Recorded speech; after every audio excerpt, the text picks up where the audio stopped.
Hey everybody, welcome back. And today we are continuing our look at Next War, specifically focusing on India, Pakistan. And I kind of wanted to go over my thought process and kind of how I approach looking at playing a scenario for the first time. There was a time I just really didn't care. I just kind of threw counters out there and just kind of went with the scenario and bumbled my way through. And, that led to a lot of annoying game stops because I didn't exactly understand rules clearly and had to check the rules a lot. So, I'd kind of read through the rules once and think, all right, yeah, I got it, and then just jump into the game. Over the years, and it's taken me quite a while to figure this out, that don't work too well. So what I like to do nowadays, and kind of give an idea of what my thought process is as I go through this, we're taking a look at the first scenario from Next War, India, Pakistan. This is obviously the vassal module. What I always like to do is I like to read the rules through one time, and then take a look at the scenario that I'm going to play, and then go through it and specifically pick out which part of the rules I need to really make sure I need to focus on, because I'm probably going to be using them. So let's go ahead, and as we're looking at the vassal module, as I was saying in the last video I did, the vassal module is all the scenarios are usually set up with all the counters all over the place, so you don't have to worry about pulling them out. Oh my God, I'm yawning. I apologize. Oh, forgive me. Anyways, do not know why I'm yawning. Anyways, sorry. So, scenarios. Standard scenarios. First one, Kashmir. Scenario represents a combined attack on Kashmir by Pakistan and China. Pakistan's objective is to take advantage of Chinese superiority and rapidly seize valuable terrain, digging in before India can mobilize sufficient forces for a counterattack. Chinese air support, combined with provocations in eastern India and Pakistan feints along the border south of Kashmir, limit India's ability to send reinforcements. Only uses a portion of the map, and units and has special victory conditions. Game length 4 turns, 2 weeks. That's actually pretty good. I think that's a good starter size. Play area, only hexes on or north of hex row 37 are in play.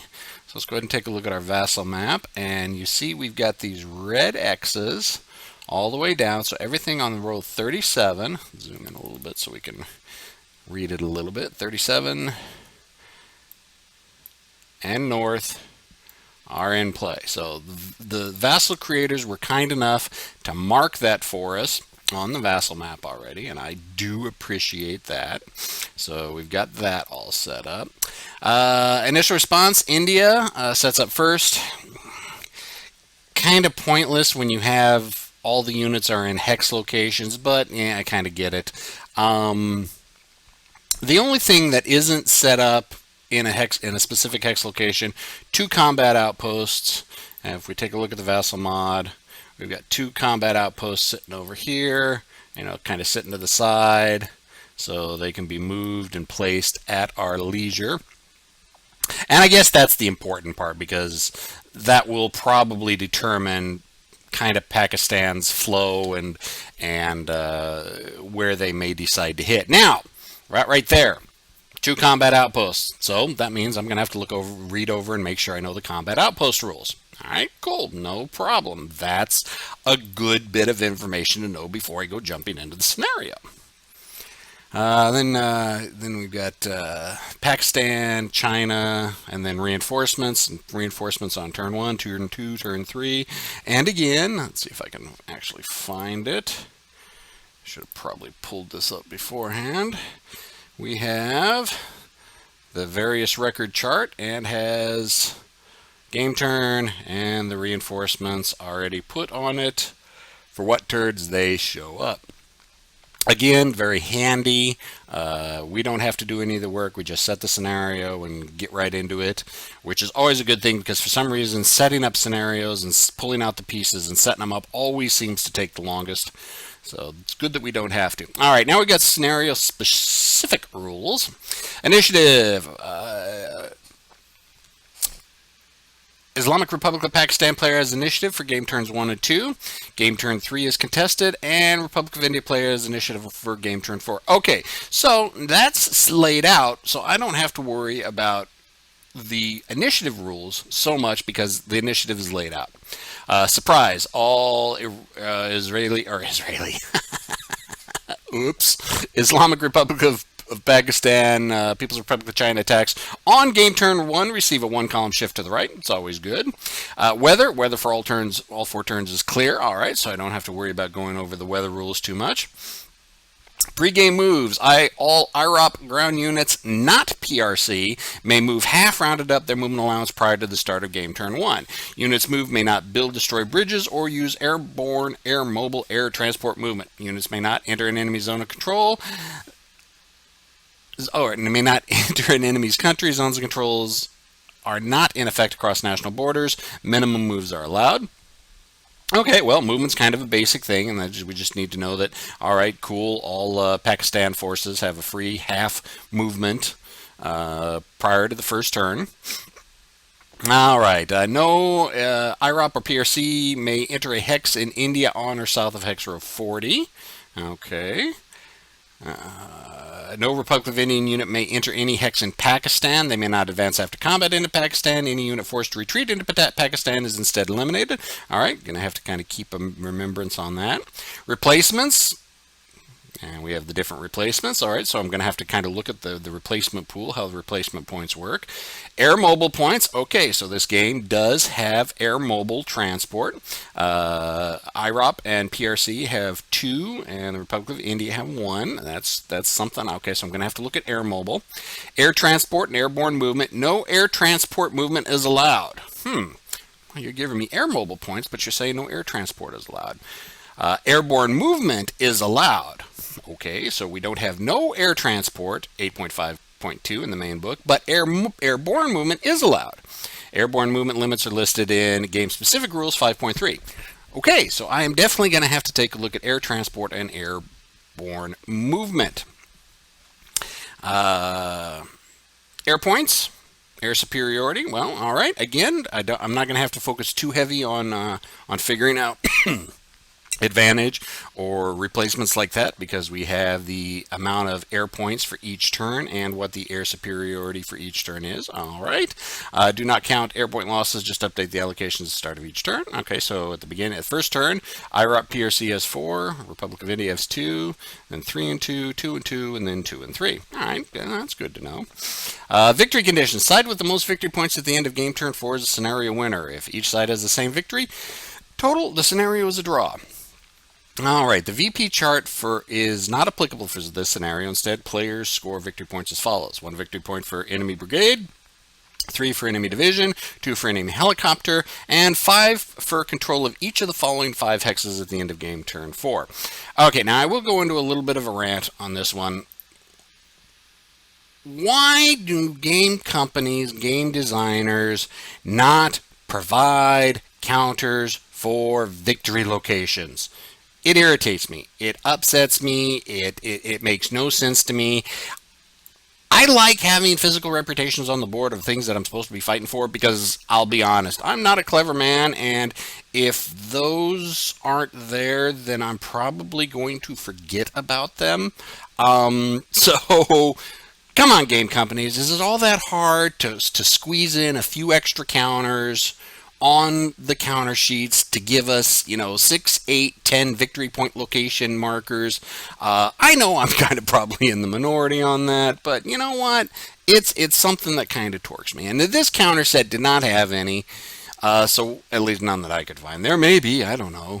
I'm pretty sure there isn't. So what we're going to do is we're actually going to bring up the play by email markers that were thrown in, and I'm going to use the PBEM markers, and we're going to go down. Let's use, oh, there is no V. All right, well, let's just use A. So let's go ahead and pull off A for a second. We can clone that in a minute. So let's look at where our victory point locations are, because this will give me a good visual representation of what I'm fighting over and what I need to go for. All right, so 4409. Let's go ahead and zoom in a little bit. So we got 4409, 4409. So okay, we got. Well, let's go ahead and clone that real quick. Whoops, it's only delete. Alrighty, I figured I could clone that. So we're gonna have to be using multiple markers. Oops. I am not a clever man when it comes to vassal sometimes. All right, so 4409. And let's go with B. Where's the next one? 4412. So that's all right. What's the next one? 4610. Oops, come on. Oh, well, we know there's 5, so let me just go ahead and pull the counters off now. You'd think I'd be smart enough and do that initially. But no. All right. Where's the next one? 4610, like we said. Yeah. All right. So 4610. All right. And 4214. Right there. And 4511.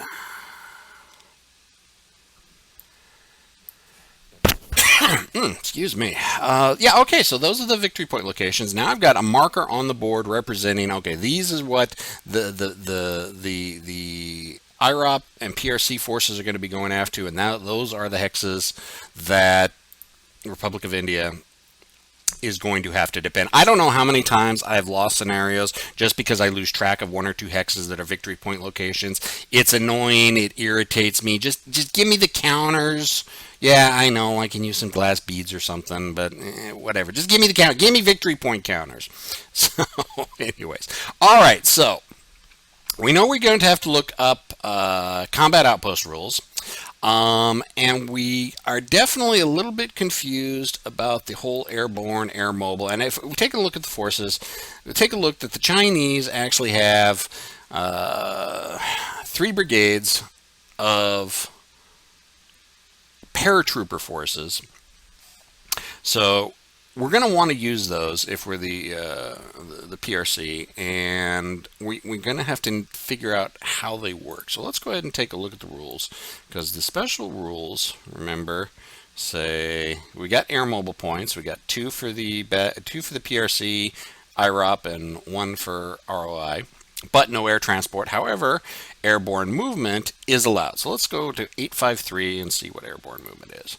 853 paradropping. Okay, well, it makes sense. We've got 3 paratroop battalions, brigades, battalions, however you want to break it. What is the scale? Let's take a look real quick. What is the scale?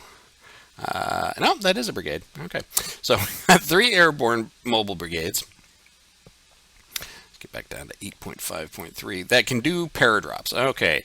To perform paratrooper, pick up the unit, trace a path of hexes of any length to the drop hex. Drop hex may not be occupied by enemy units. That's always good to know. Sometimes they'll let you drop into occupied. A unit may be the subject of air defense fire before dropping. Okay, so I'm going to have to look up ADF rules as well. Paratroopers cannot be made in the following hex types. Yada yada yada. Paratrooper unit survives the ADF. Place the unit in the landing hex. Determine result of drop. Roll a die. Refer to the paratroop table. Yada yada yada. Okay, may move into an adjacent controlled urban city installation, empty, and be placed under clearing. So maybe you have to start looking at clearing rules.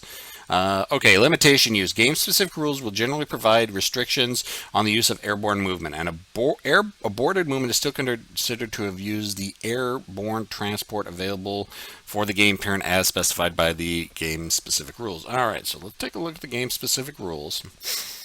And let's go, well, we already know what the game-specific rules are for this one is. Air mobile points, we got 2 for this side, 2 for the IROP PRC, and 1 for the Republic of India. So if we take a look, let's go ahead and pull out one of these paratroopers and take a look at it. So basically this number right here is the transport cost that it's going to take. So it costs 1 point, and the rules say we get to do 2 a turn, so I can drop 2 battalions or 2 brigades, or use the paratroop twice, or to move 2 of these units per turn. Okay, so that's a good thing to know. I don't know. Okay, so the Republic of India also has a paratroop unit that it can do, and they only get 1 per turn. transport capacity, and from the looks of it, they just have one for the air mobile. All right, so that's good to know. And they can drop anywhere pretty much. There are some restrictions. So now, if I were to play the IROP PRC, I would have to start looking at, well, what do I want to do with the paratroopers? There's, two basic uses for paratroopers. You can use them to, say, cut off a unit, land here, cut off a unit, its retreat, and its supply, or drop them way back in the backfield on the hopes of pulling off enemy units and capturing a victory point way in the back. Problem is, if they're way in the back like that, supply becomes an issue. So I've got paratroop units. I'm going to be dropping them behind enemy lines. So I'm going to also have to look at the supply rules. That's another thing I'm going to have to make sure I focus on. Of course, if I wanted to drop them way back here, chances of them surviving, not real good. You don't tell the paratroopers that, though. That might affect their morale a little bit. Could drop them here. They could get easily reinforced if this mountain division doesn't overrun them. They could capture this here, but they're kind of internal supply lines. There's some quick response the Republic of Indian forces can do. So yeah, you've got some choices of what you can do with your airborne battalion or brigades there. So yeah, it looks like aside from your basic movement combat, there's supply outposts. Combat outposts I'm going to have to really look at really how airborne works with keeping them resupplied, because there's been many times I've just thrown units out there and not paid attention to the supply rules and watch them kind of wither on the vine. We don't try to make that mistake anymore. Plus, now this looking at it gives me a good idea of, all right, those are my victory locations, and yeah, so there we've got the initiative there, and weather set for clear skies. Yeah, I would go through the rules a little bit more, dig through those specific things that I've identified, and then I would be comfortable starting the game and hopefully be able to play the game without having to stop the game to look at the rulebook very often. So that's it. That's what we're looking at. That would be my estimation of how I would approach playing this scenario. Hopefully, here real soon. I got a couple feelers out. I got a couple guys that I might be able to get a game in Vassalon with. And if that happens, we'll definitely be getting some video of that. And I might have some more videos on Next War before that comes out. Or I might not. I don't know. I haven't decided yet. You know how I operate. Anyways, that's all I got for this time around, folks. Hope everybody enjoyed. Questions, comments, complaints, suggestions, insults, marriage proposals, gifts accepted, yada, yada, yada. You know how to get a hold of me, boys and girls. Appreciate you watching. I'll talk to everybody next time. See ya!